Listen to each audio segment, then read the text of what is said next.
เฮาจะมาเปลี่ยนโฉมรถคันนี้ให้ไม่เอี่ยมคือวงงาน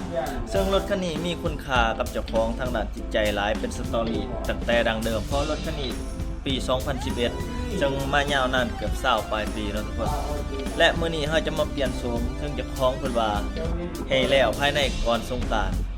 การเปลี่ยนโฉมรถคันนี้ให้ไม่เอี่ยมคือเก่าบ่เป็นปัญหาแต่เป็นปัญหาก็คือจะสั่งของทันหรือบ่ก่อนสงกรานต์ว่าเฮาจะเฮ็ดทันหรือบ่เนาะในการเฮ็ดรถคันนี้มันสิยุ่งยากยังไงให้ได้สตาร์ท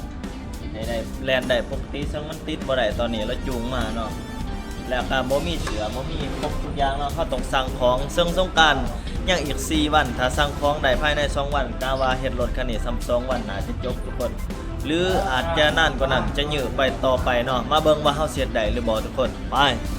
ก่อนอื่นเฮาต้องโทรสั่งของก่อนเนื่องจากว่าเฮาอยู่บ้านนอก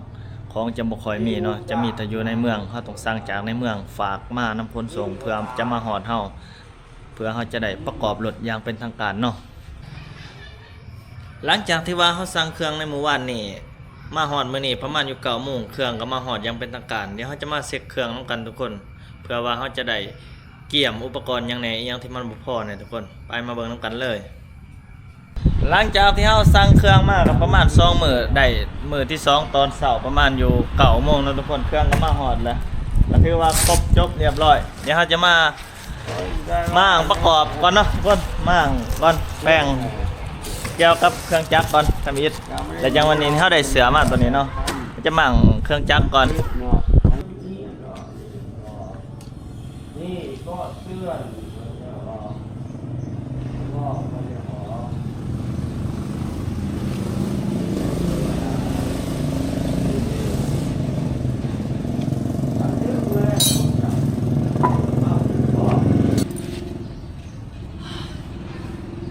ตอนนี้เขาก็ได้สตาร์ทออกมาแล้ว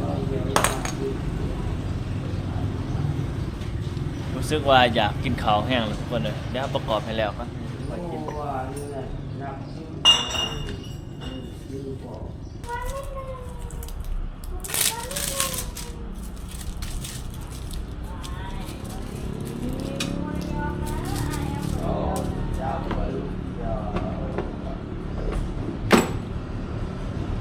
ลุยบัดนัดทันบ่ได้บัดน่าจะได้ใส่เหมือนทุกคนบ่ออกซ้ำนี่ก็คือปัญหาของรถเก่านะทุกคนเนาะ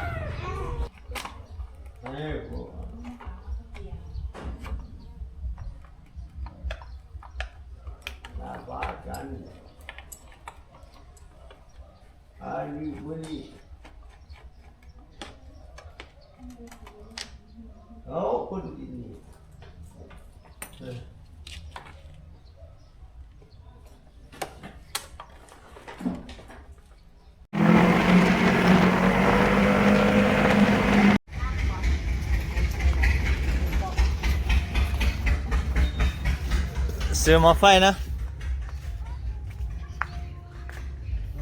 หม้อไฟ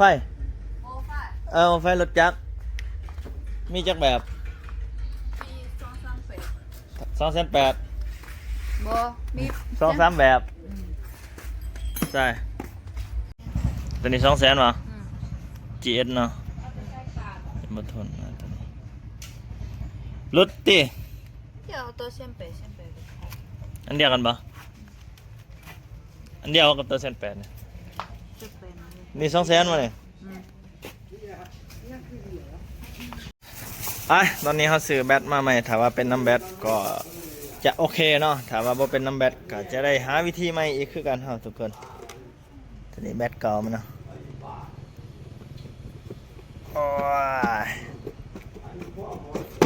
โอ้ฮอนด้าได้แบตเก่าทุกคนของดีนะเนี่ยแบตตั้งแต่เมื่อท่านถอดตั้งแต่ซื้อรถมาก็ตายแอมดนตอนนี้ก็ฮอด2 ชั่วโมงแล้วทุกคนหรือระบบไฟ2 ชั่วโมงตอนนี้ก็ได้เรียบร้อยแล้วพอดีเกือบ2 ชั่วโมงหรือวัดทุกคนขาดนี่ดีเลยสตาร์ทตายเดี๋ยวตอนนี้ได้แล้วลองปักนี่ลองเลย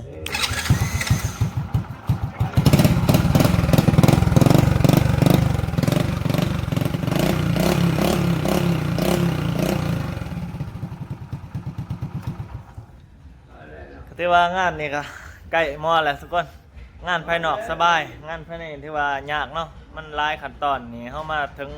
จุดงานภายนอกแล้วถือว่ากับพ่อข้าวเนาะประมาณมื้อแรงหรือว่ามื้ออื่นก็สิแล้วทุกคน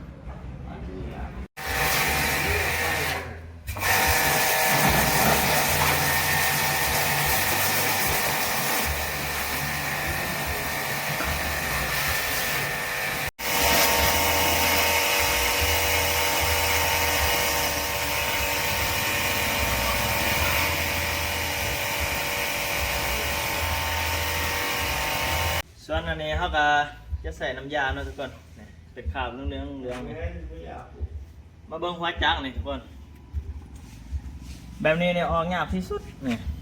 น้ำยาก็เอาบ่อยู่เนาะแต่ว่าจะลองเบิ่งเนาะว่ามันสิได้ส่ำใดมันสิขึ้นสภาพเดิมได้หรือบ่เนาะไปพอ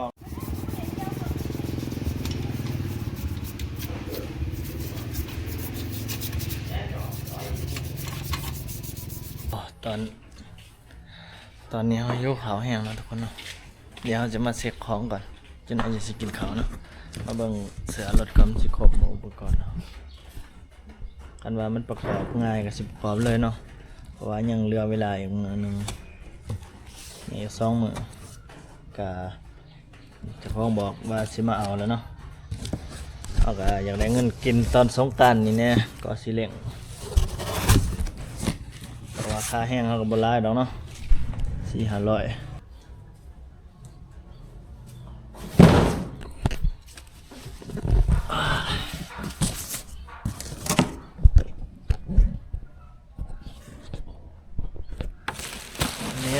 พงเด้อทุกคน 2,000 กว่า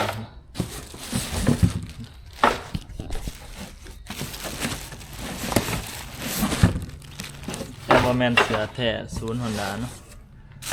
เสือแท้บ่ค่อยมีล่ะมีก็แพงมีก็ตึงสุดแท้เดี๋ยวจะประกอบเสือทาเนาะทุกคน3รถแล้วหลังจากเฮาล้างแล้วนะวันนี้ก็สิได้กินข้าวก่อนซ้ำงานแบบนี้ถ้าว่าลูกค้าบ่จำกัดงบบ่จำกัดเงินบ่จำกัดงบเนี่ยงามทุกคนสวยโลดนี่ส่วนร้ายนี่ลูกค้ามีแต่ว่าเอางบเท่านั้นเด้อเท่านี้เด้อเท่ากับบ่อยากให้มันบานปลายเนาะ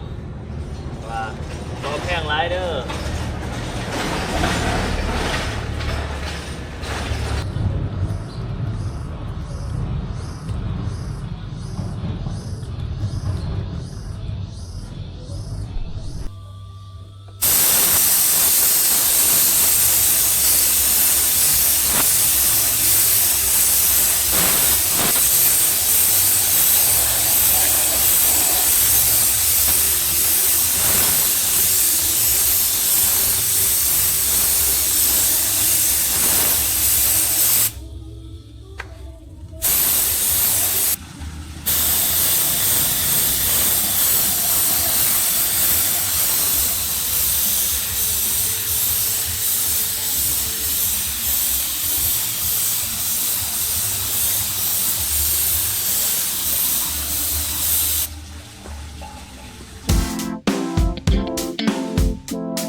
คุมได้เท่านี้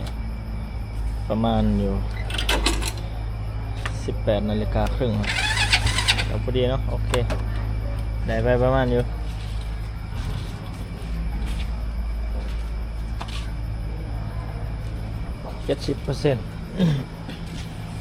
เนื่องจากเป็นรถเก่าแล้วก็เขาได้จอดน็อตออกเนาะน็อตขาดหลายตัวนี่น็อตขาด6-7 ตัวซึ่งเป็นอุปสรรคให้มันสาหน่อยนะวันนี้เขาปักก่อนตอนนี้ก็ทุกคนไงล่ะ มื้ออื่นเฮาลุยต่อเนาะเฮายังมีโอกาสมื้อเดียวมื้ออื่นเนาะก็มื้ออื่นเฮาจะส่งเจ้าของเขาเลยทุกคนไปเจอกันมื้ออื่น